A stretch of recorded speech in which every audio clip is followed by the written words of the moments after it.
What's up, y'all? Welcome to Counterpoint. I want to talk about something that I see a lot on social media. You'll have a black person speaking up about accountability in the black community.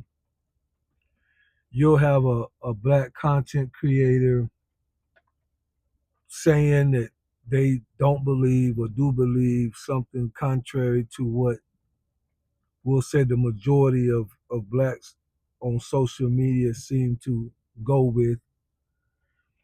And you'll see that they get hit with a lot of name calling by others in the black community because they don't agree with them or see it the same way they see it. They'll call them sellouts, and bootlickers, and coon, Uncle Ruckus, and bucking for the white man, and all this and that. So I wanted to make this video.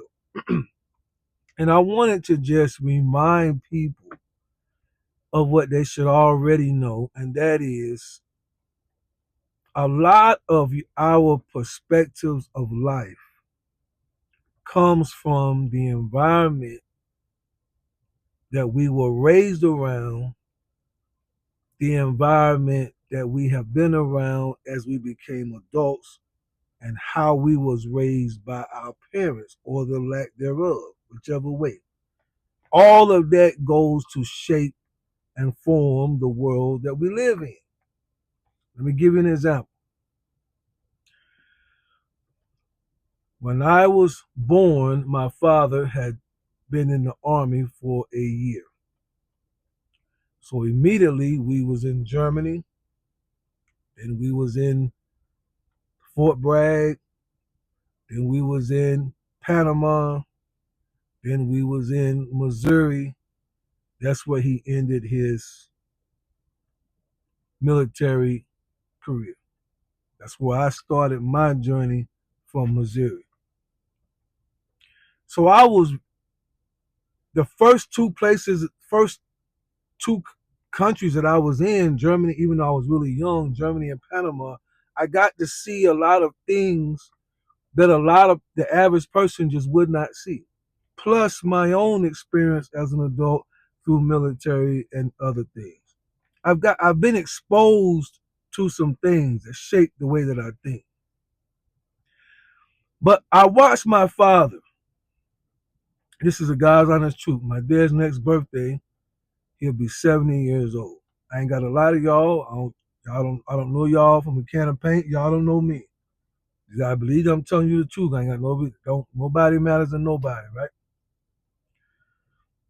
The 17, 18 years that I was up under my father's household, and he was in the military, not one time, not one time have I ever heard my father blame any race for the problems that he may have had.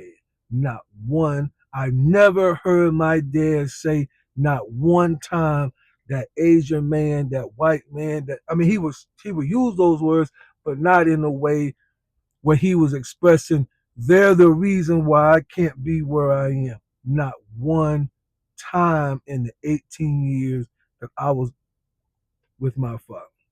Not one time. Not one time, God's honest truth.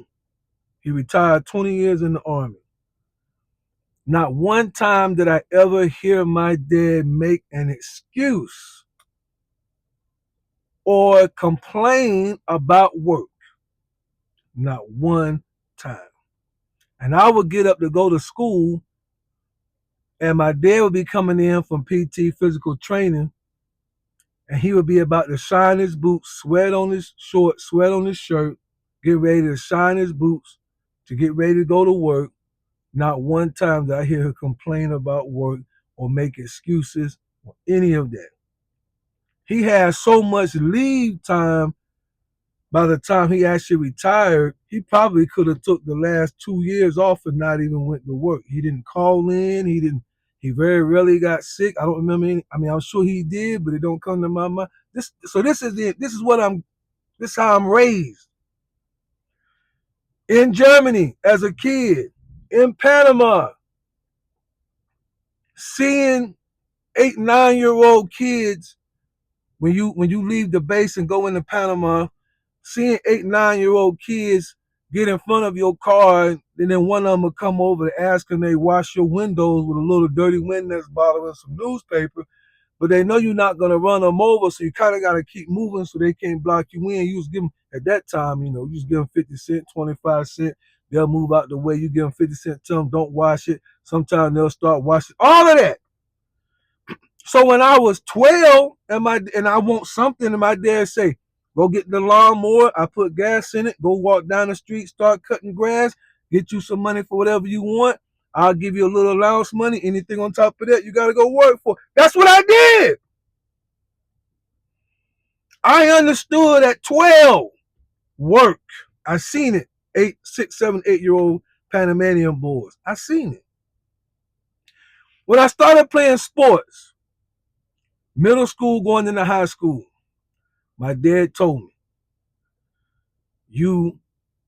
if you're gonna play sports, don't bring nothing home under a 75%. You're too brilliant, you're too smart. If you're gonna play sports, you better have a C, 75 or higher if you're gonna play. There was times on my quarterly report card I might have had a 64 or 69%, 66%. And my dad would say, what did I tell you? And I would say, Dad, the class is hard. At that time, I didn't like math. I would say, Dad, the class is hard, so it's very difficult for me. I'm struggling. That's why. He said, you want to play sports? I said, of course. Then this is what my dad would say. Who has the highest grade in the class? He didn't mention color. He only wanted to know who. I would say Sally, Timmy, Keisha, whatever. Then he would say, what's their grade? I would tell him 93%, 94%. He would say to me, you mean to tell me that they can have a 94% and as brilliant as my son is, he has a 64%?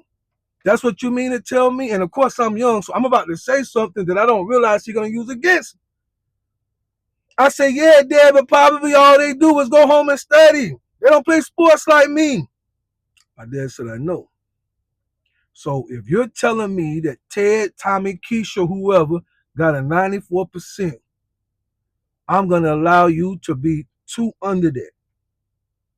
So bring your 64 up to a 74. That's what he was saying. You're too brilliant. You should be right beneath them, but bring it up to be 20 under. Of course, then he knew what I had to do. And by the time I was done studying, I couldn't go outside, play basketball, different things. I would study. He already knew by me studying, I would be bringing it up much higher. So I bring it up to like 88%, 89%. Never made excuses. He only wanted to know, is there any kid in that class that has a higher than what you got since your grade is so low? And he knew that it was. Yes. Then why can't my son do it? He didn't blame nothing. He didn't blame the assignments was difficult for black. He didn't do none of that. I wasn't raised in an environment where we made excuses. You want money, you go to work. You want to play sports, you have good grades. When I had children, I got 2 kids. Daughter right now started her master's program in social work. Son just graduated, about to go to tech school. I used the same angle on my kids. I said, but I even hyped it up a little more. I said, whatever the smartest kid has, I only want you to have 10% less than that. So y'all got to, if somebody has a 96, you can have an 86, no lower. I ain't telling where I got it from till they graduated. My daughter graduated with a 3.9, and my son graduated with like a 2.8. We didn't make excuses. If anybody in that class has a higher grade than you, then the expectation was you should be able to do it. So my perspective on life doesn't really center around race for me, because race was never an issue for me. I wasn't raised to look at color. I was raised to look at what the effort is that you're putting out. And my dad had to come to my rescue involving race. And it still did not become about race. I remember one time I was supposed to get into this fight. That's what we did. We were supposed to go into the woods after school. There was a white kid supposed to meet me down there. And I walked out the back door to go into the woods to meet him. Well, the phone rang, so I took off out the door because I knew my mom would be distracted, and she starts calling me. So I said, Mama, I'll be back. And then she said my name, and she said, it's not who you think it is in the woods. I was like, whoa, what is she talking about? So I came back. Well, the kid had told his dad, who was in the military, that he was supposed to go down there and fight me. His dad told him to stay home, and his dad went down there with a shotgun. His mom, when the dad left, frantic and called my mom. That's how my mom was able to tell me it's not who you think it is. Long story short, the dude got put out the military. My dad never made it about. He ain't said that white man gonna kill me. He ain't said none of that. He ain't said none of that. We went and met with the people that was in charge around that area. We talked about what we had to talk about. We went about our way. Next thing you know, they have moved out, cleared quarters. It was a wrap. He never made things about race. And my dad was born in 57. He grew up in the 60s. He never made it about race. So just keep in mind, some people's perspective is not going to be the way the masses could be based on their philosophy of life and how they was raised and what they see as priority and what they see as beneficial. It's not going to be like everybody else. Everybody's not going to blame the white man for all of their problems. Everybody's not going to be suspicious every time somebody black dies. There are some people that's going to say, no, we're not ignorant. We know that people have the ability to hide things. So do black people. So do Italian people. White people ain't the only one that get away with stuff. I mean, do we have to speak on popular people that we know has gotten away with stuff that's black?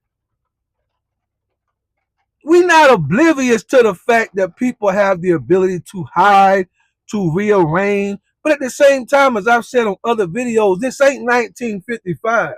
To pull something like that off, it takes a whole lot more, because in 55, you can know that they did it and just dismiss them because as a black person, you ain't have no say so.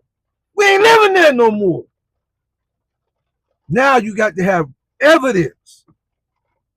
Anyway, just keep in mind, y'all, everybody is not going to see it the way the masses see it. All white people don't see things the same way. All Chinese people don't see things the same way.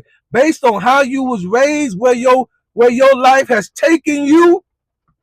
I've had when I did vending, I had a white supervisor who was taking money out of this was back when you just collected the money straight out the soda machine. Roll it up, put it in the bag, put it in the safe. The manager take it out of the safe and send it on to the bank. He was taking money out of my sack. The owner of the entire business came down from 2 hours away and say, something's going on with the money. Y'all tighten up. My boss man didn't stop. He kept stealing money out of only mine. Obviously, he probably didn't care because I was black. He said, who cares? But he didn't know the people was watching. So they came down, they questioned me, but they told me when they questioned me, we already know the truth, just tell us the truth. I said, I ain't got time to steal from nobody. I just had a baby. I'm trying to work. Next thing you know, the white owner fired the white supervisor and gave me a raise and a promotion. That's just so I've seen one try to do me dirty. I've seen one live with the truth. So our perspective. And I told y'all other stories. I've had run-ins with the True Ku Klux. I've had real run-ins in Missouri. Not just, oh, he called me the N-word with the hard R. No, real run-ins. Depending on how you was raised, how your parents raised you, what you was raised around. If you was raised around a lot of it's always this, it's always that, everybody's out to get you, everybody's no, you can't do nothing, you can't rise up. If that's how you was raised, then sure, you're gonna have a philosophy where everybody's out to get the black man. If you was raised differently, the way I was, when you get out there, and if you already know they're gonna look at you different, then you got to handle yourself different. You got to work harder. Stick with whoever's the smartest one in class. If he can do it, you can do it. Don't make no excuses for nobody, including yourself. If you was raised with that philosophy, then you're gonna have a different perspective than other people. And our lives are made up of different perspectives. My life worked for me. It may not work for somebody else. But when we speak and we give content and we give our side, just keep in mind, it don't make nobody a coon or a sellout or a bootlicker just because they happen to agree with a different race on a particular subject. Their life and perspective has caused them to be able to slow down and say, is it possible that this isn't the case? That's it. That's all.